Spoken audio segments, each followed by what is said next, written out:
I'm with Eric Anderson, Professor of Sport, Exercise and Health at Winchester Uni.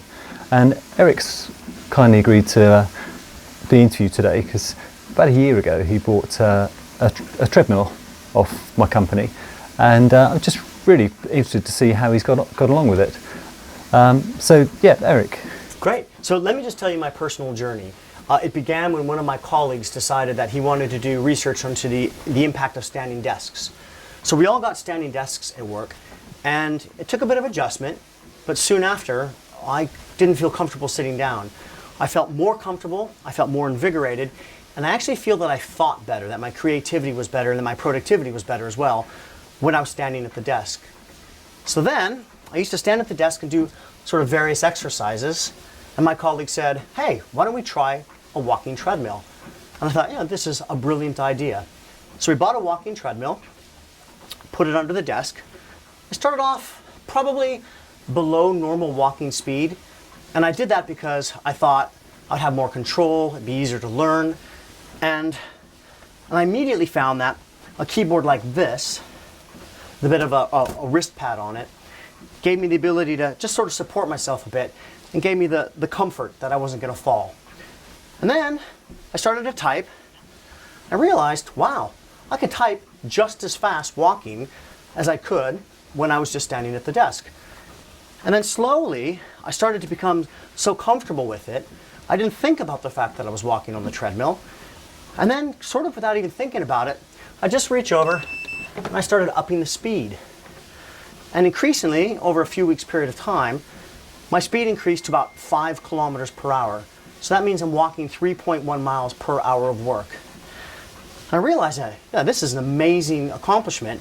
I've just done 3 miles, which burns the same amount of calories as walking 3 miles, and I didn't even really notice it, and more important, I got my work done. So the machine has given me this ability to continue to produce my work and get my exercise at the same time. In fact, I find that I can even go faster today. If I'm at home, I have a walking treadmill at home, I can take my shirt off or put my gym clothes on, and I can really crank it up, particularly if I'm just reading something on the screen. And it's a fantastic source of exercise. Because when you're saying about productivity, Eric, I think you were talking earlier to say, I mean, in this year you've got 3 books coming out. So I mean, that's amazingly prolific by anyone's standards, really. But the fact that to me, the speed you're walking is actually faster than the speed we kind of normally suggested. So you seem to have adapted really well in these kind of higher speeds, which we didn't think were quite possible, really. But I mean, I think one of the things you mentioned earlier when I was speaking to you before is that you set speeds according to tasks, to almost make it like a task-based working. So I think for reading you can go a bit higher. Yeah, so what I find is, now first thing you should probably know is I'm a runner. Yeah. And I've been a runner all my life, but I have 2 kids, I work long hours, and finding time to run has been difficult. And every time I restart my running program, I always gain weight. And that's because I've tripped a hunger mechanism. When you exercise intensely, you trip a hunger mechanism, and it forces you to eat more food than the calories you've burned off. So the fact that I'm able to walk at higher speeds reflects the fact that, I am a runner and I have experience going at higher speeds and probably have better cardiovascular conditioning at the onset. But what I found was, like your brochure said, it was about 2.4 was the recommended speed, and I just found that was too slow for comfort. So I bumped it up to 3, 4, and let me just show you now. So I'll reach down. Now, obviously, I'm walking at 5 kilometers an hour. So that is 3.1 miles in an hour. So obviously, my breathing will become a bit more labored because, I'm moving along pretty good, right? But I can still type at the same speed. I can still do the tasks. And because the treadmill is triggering my legs to move, I don't have to think about what I'm doing down here. I'm only thinking about what's going on up here. What happens is, at the end of an hour, that treadmill, this turns off automatically. And I find myself feeling fantastic. I just walked 3 miles. I got a lot of work done. I take a bit of a break, and I often start it up again and do another 3 miles. Right. And that has made me happy. It's happy because I'm getting my daily exercise and I'm getting my work done. But the combination of exercise and intellectual processing at the same time has significantly elevated my mood. Overall, I'm just happier because I'm exercising and working every day. Interesting. It's fantastic. Yeah. We're actually finding, when we started, we've been sort of around for about 7 years, and when we started off, we were very much focusing on the health aspects. And for employees, that's fine. Most employees who buy as people buying as individuals, that they want to address health aspects for various reasons, like losing weight or musculoskeletal issues. Yes. But for employers, it's different, and then they tend to not be so. Not all employers, obviously. Universities and government-funded institutions are different, but most profit-making companies tend to look on the return on investment. So we've had to kind of focus to that angle, really, saying that there are cognitive benefits and mood-enhancing reasons for why you want to be active and work and sort of less sedentary.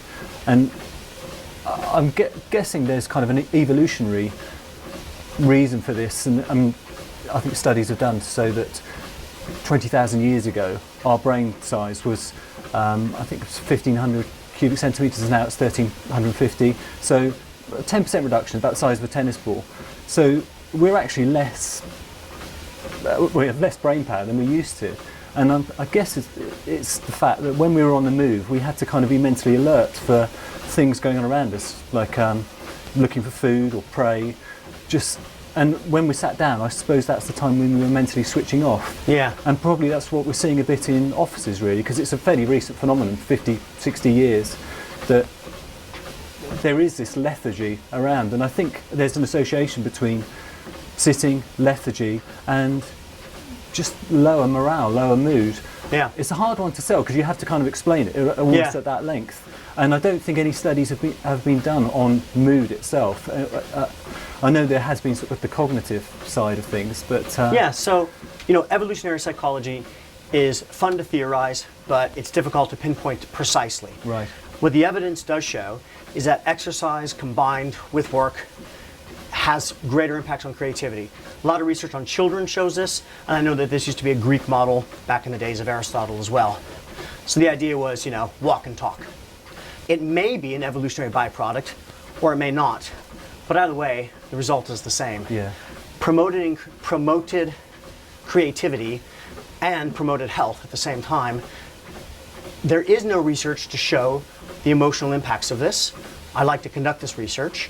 But either way, if you're exercising more, we know people have greater mental health outcomes when they exercise. And if you feel good about your job, you have greater mental health outcomes. So it seems kind of, forgive the saying, a no-brainer to say that, yes, of course, you're going to have a better experience at work and therefore be in a happier mood. Yeah. Now let me show you one thing you will need. Right. If you're going at 5 kilometers an hour, which for me, this is medium pace, right? So I'll just reach over here, hang on. I brought one. And it is hot in this room, lights and all that. But I am exercising right now. Yeah, I can see it, and I've not come across this before really, that you're able to exercise at this level. That's nothing, watch this. Now, normally I would be doing this literally in gym shorts at home. Yeah. Okay, so let's say I'm proofreading a book. I'm now walking at 8 kilometers an hour. Now, I'm going to be breathing heavy. This is 5 miles in an hour. Yeah. For me to proofread a book, it's about 7 hours of work. I used to do it just sitting down. But now, I'm going to take 5 hours to read this book. And okay, this pace, I can type a few notes, but it's too fast for me to be productive in typing. So if I'm reading the textbook and I think, that part needs to be changed, I just reach over, I slow it down real quick, make my comments, back up I go. For the most part, or I make a few mental comments, and then, or I take my mouse, I click down on Siri, and I say, take a note, and I make a note. So now, I'm able to read a textbook and walk 5 miles in an hour. It's amazing, isn't it? Yeah, yeah. And I think as technology advances and there is more voice interaction with computers, and you're freed up more from the keyboard. I think it will lend have itself more of that. more to. And watch this. See if you can get the camera on this. Again, this is at 5 miles an hour. Oops, sorry. There you go.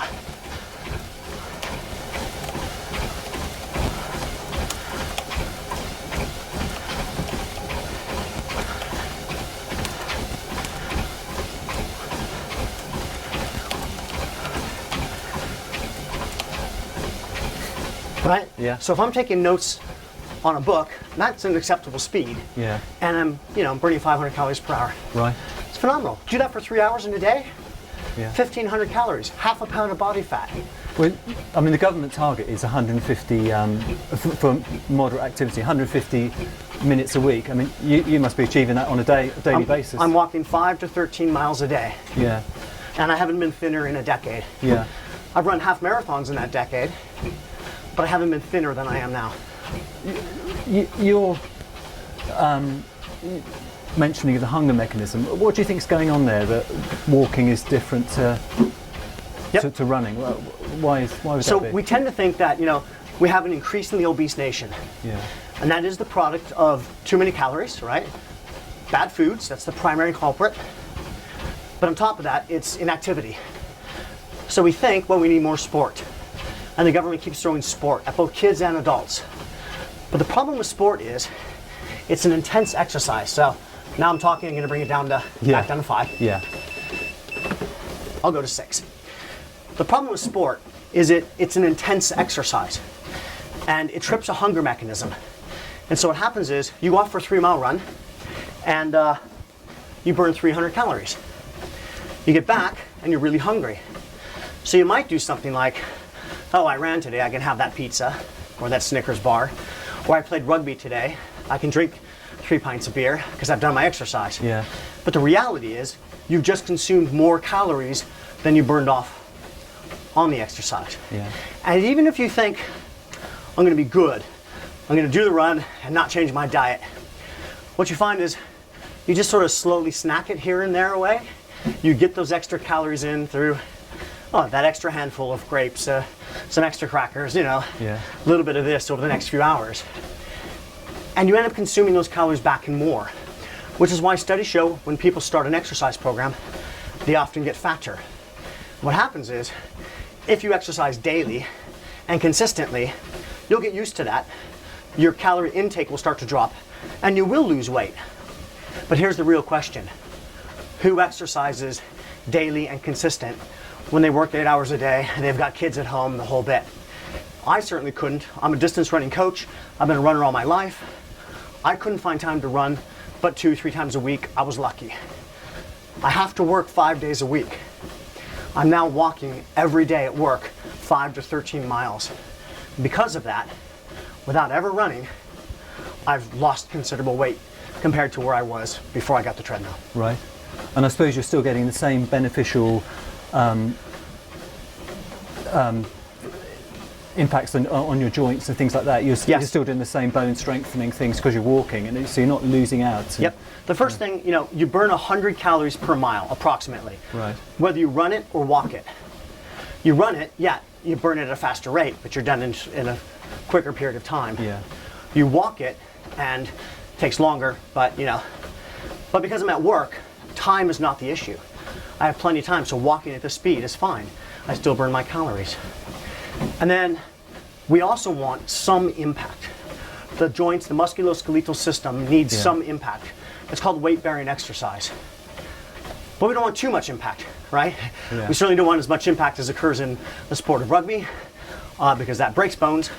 And we don't want as much impact as running down the street on the concrete. Running on soft trails, running on grass, that's great. Yeah. Walking on a treadmill, you've got the impact, particularly for women post 40. That helps keep the bones strong, and yet isn't enough to create problems in itself. Yeah. Well, I think just our evolutionary makeup, the fact that for probably the greater part of 2 million years we were walking maybe a similar amount of time a day that you're walking now. Absolutely. Shows that we are. This is what we're designed for. Really. We were absolutely designed to walk and run. There's no doubt about it. Yeah. Our bodies were not designed for lateral motion. There's a great deal of knee problems, ankle problems from sports that go laterally. So, for example, netball, Horrible for the ankles, horrible for the knees. Lateral motion, start, stops.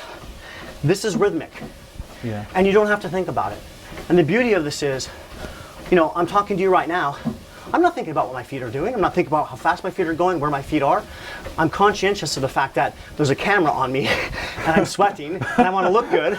So, you know, a little bit of that. Yeah. But apart from that, I'm not thinking about this. I'm just having a conversation with you. Yeah. Since we've started this video, I've walked a mile. Right. It's 100 calories in 18 minutes. I have all day to work. Yeah. So it's amazing the amount of calories you can burn in a day, really, without even thinking about it. You were saying you're on a 2% incline because you reckon it's sort of better for your sort of posture, was it? Yeah, so the 2% incline counteracts for the fact that the treadmill is walking for you in one capacity and you're not pushing yourself forward. What you have to do though with 2% is push yourself up. So it's the same caloric expenditure and the same muscle activation as walking flat. That's why 2% incline. But the other thing is 2% incline puts your body at a better posture for typing and makes you more stable on the treadmill than if it's flat. Right. So watch this, you know, my body's perfectly straight. My hands are just lightly resting on this.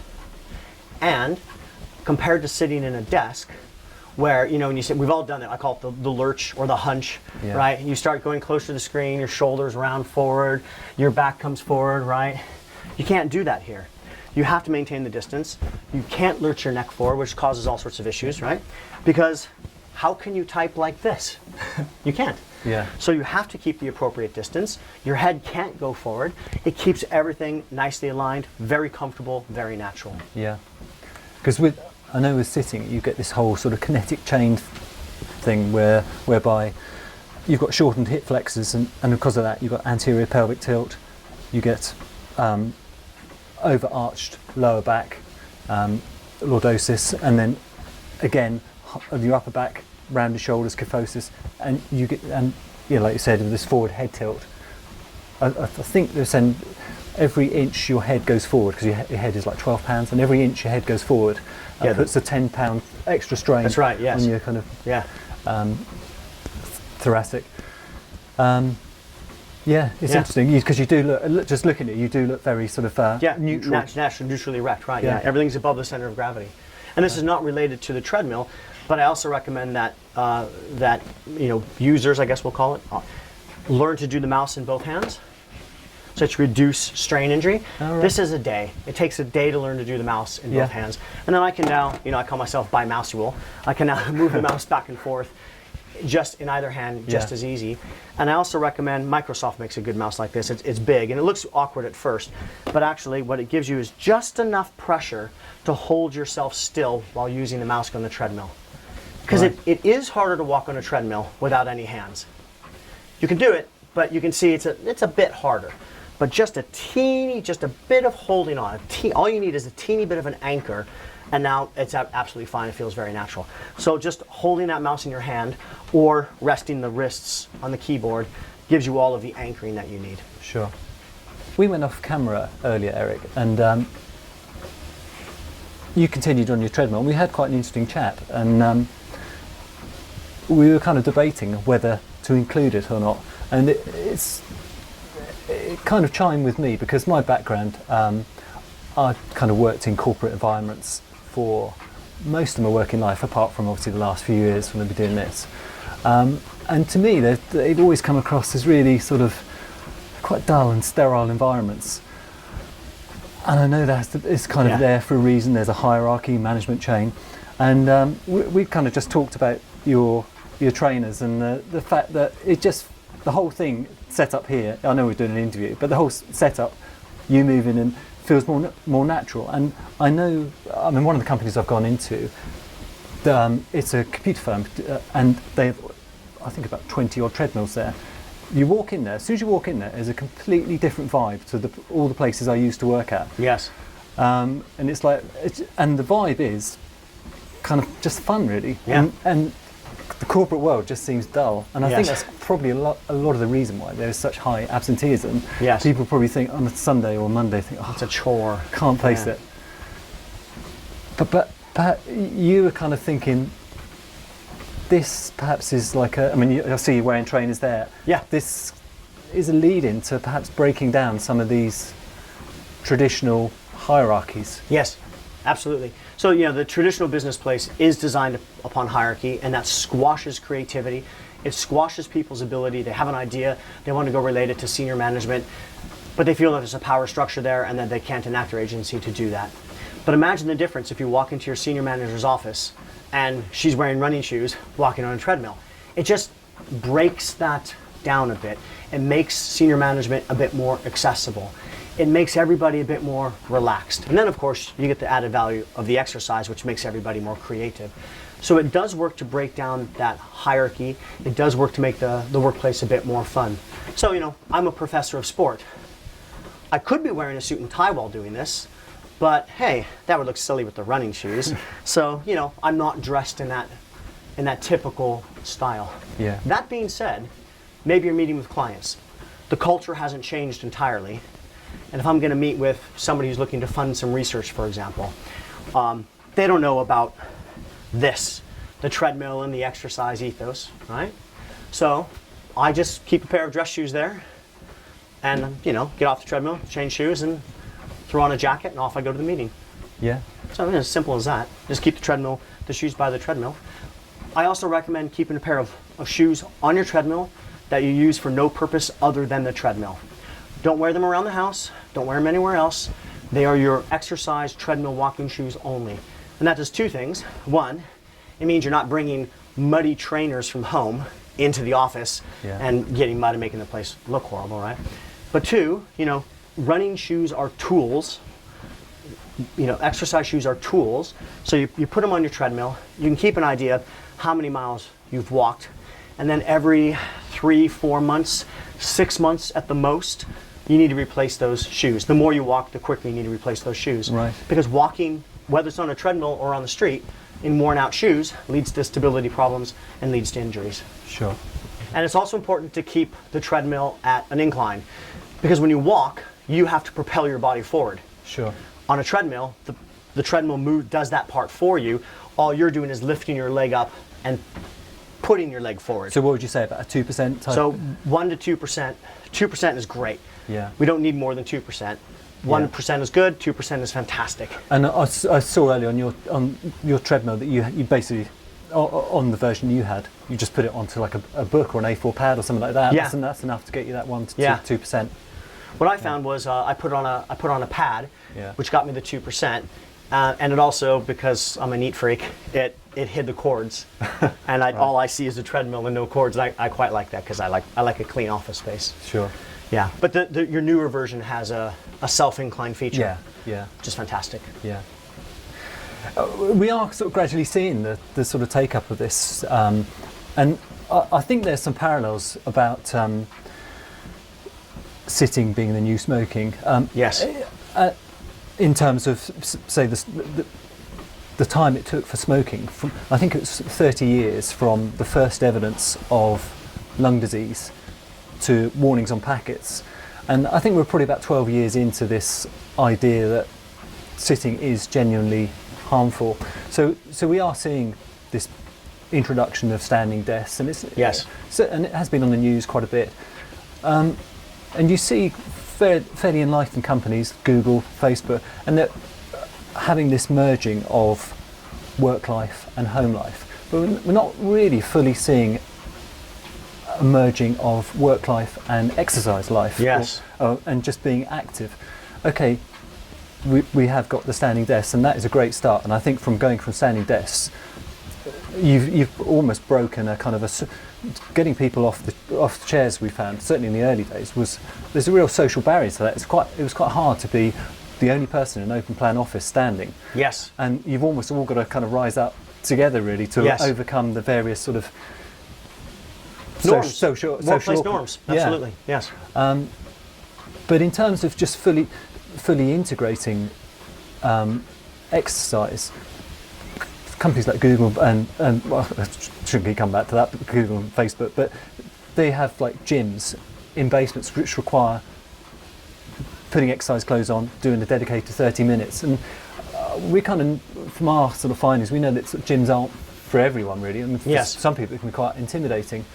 And so I think our approach really has been to try and suggest that you have there's this concept of exercise snacking whereby you just break off for a few minutes, do something active. So maybe it could be something upper body.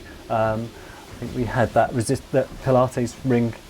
It's down the floor, Yeah. probably won't get it, but basically you could just pick, say you had some sort of desk side equipment, you could pick it up, do some upper body resistance work, or you could go off to like say a company didn't think, we can't have treadmills for everyone, you could have it in like a little breakout area where they can, rather than taking a break where they go sitting, because I mean you've already been spending hours sitting, so Yes. why do some, perhaps you should go off and take an active break where you have this communal area to do Yep. whatever, whether it's treadmill, sitting on a bike, and that just doesn't seem to have been taken up, even by Yeah. really sort of forward-thinking companies. So there's multiple creative approaches, as creative as you want to be in this capacity. And there's three things we're attempting to do here. The first is to break up sitting, because sitting in stagnant positions leads to musculoskeletal problems, back problems, etc., right? So movement in any capacity, shifting around, walking, standing, sitting, and it doesn't have to be, I'm not saying get a treadmill and spend 7 hours a day on it. I'm not saying that. It's the variety of movement that we need. So that's the first thing we're trying to do. The second thing we're trying to do is promote intelligence, promote creativity, promote a joy of working. And by moving while working, moving while communicating, you promote the quality of work. So, if I was a head of department or I was the CEO and you brought people into a meeting, how wonderful to have treadmills for those who want to walk during the meeting, to have a step machine for those who want to do that, to have one of those exercise balls to sit on to sort of work their core as they walk around, as they sit, so that you get a variety of types of experiences while just having the meeting. Why should we come into an office, sit down at a desk, and look at each other when we can be walking on this treadmill or moving on some other type of machinery? It's an easy fix to a serious problem. And then the third, of course, is the lack of consistent cardiovascular exercise. There is some research to show, it's called HIIT training, that you can do short bouts of training and have some of the long-term impacts of cardiovascular exercise. It doesn't work for everybody, and by the time you do an appropriate warm-up and warm down from that exercise, you've done the cardiovascular stuff anyhow. So something like the treadmill solves that third problem. It gives you the cardiovascular exercise. Now, for half of this film, I was at 8 kilometers an hour or whatever, and now I'm at 3 kilometers per hour, having a perfectly fine conversation. I'm not sweating. If you did sweat a bit, just put a fan on your desk. You don't have to change into gym clothes. And you do this for a few hours and you've walked 5, 6, 7 miles in a day. Yeah. And I guess also you've dealt with a load of potentially excess blood sugar from all the kind of the food, obesogenic type food you get these days. So. Absolutely. And in terms of warding off disease, exercise has multiple benefits for our immune system, for the gastrointestinal system, for the nervous system, for the musculoskeletal system. Exercise is the anti-aging, anti-illness pill. Yeah. But it doesn't have to come through competitive rugby or even competitive athletics or anything. It can simply be you're at your desk. Okay, Eric, well, it's been great talking to you today. Fantastic. Thanks very much. And in the course of filming this, I've done 2.5 miles. Brilliant. Not bad. Thanks very much. Thank you. Thank you.